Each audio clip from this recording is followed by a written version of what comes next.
بنا اجازت کسی کی کوئی چیز استعمال کرنا کیسا؟ کسی کا قلم تو لیا، جوتا کنگھا، لحاف چادر، تیل سرما اور موبائل وغیرہ بنا اجازت استعمال کر لینا ہمارے یہاں عام ہے۔ بظاہر معمولی نظر آنے والی شے بھی اگر بغیر اجازت استعمال کر ڈالی اور قیامت کے روز پکڑ ہو گئی تو کیا بنے گا؟ چنانچہ حضرت علامہ عبدالوہاب شعرانی قدس سرہ النورانی تنبیہ المغترین میں نقل کرتے ہیں۔ مشہور تابعی بزرگ حضرت سیدنا وہب بن منبہ رضی اللہ تعالیٰ عنہ فرماتے ہیں، ایک اسرائیلی شخص نے اپنے پچھلے تمام گناہوں سے توبہ کی، 70 سال تک لگاتار اس طرح عبادت کرتا رہا کہ دن کا روزہ رکھتا اور رات کو جاگ کر عبادت کرتا، نہ کوئی عمدہ غذا کھاتا، نہ کسی سائے کے نیچے آرام کرتا۔ اس کے انتقال کے بعد کسی نے خواب میں دیکھ کر پوچھا، ما فعل اللہ بک، یعنی اللہ عز و جل نے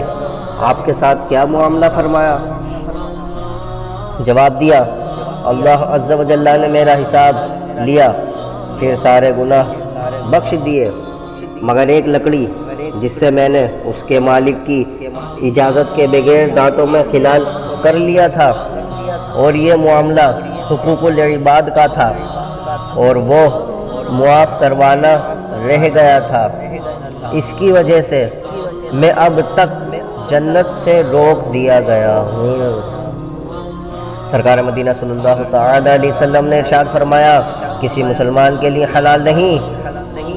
کہ وہ اپنے بھائی کا کوئی مال ناحق طور پر لے، اس لیے کہ اللہ تعالیٰ نے مسلمان کا مال مسلمان پر حرام کیا ہے، اور اس کو بھی حرام قرار دیا ہے کہ کوئی شخص اپنے بھائی کی لاٹھی بھی اس کی خوش دلی کے بغیر لے۔ رسول بے مثال بی بی آمینہ کے لال صلی اللہ تعالی علیہ وسلم نے ارشاد فرمایا، لا یحل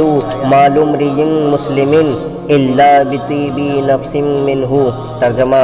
کسی بھی مسلمان کا کوئی مال اس کی خوش دلی کے بغیر دوسرے کے لیے حلال نہیں۔ اسلامی معلومات کے لیے سبسکرائب کیجیے، ہماری لیٹسٹ ویڈیو کے لیے بیل آئیکن پریس کیجیے۔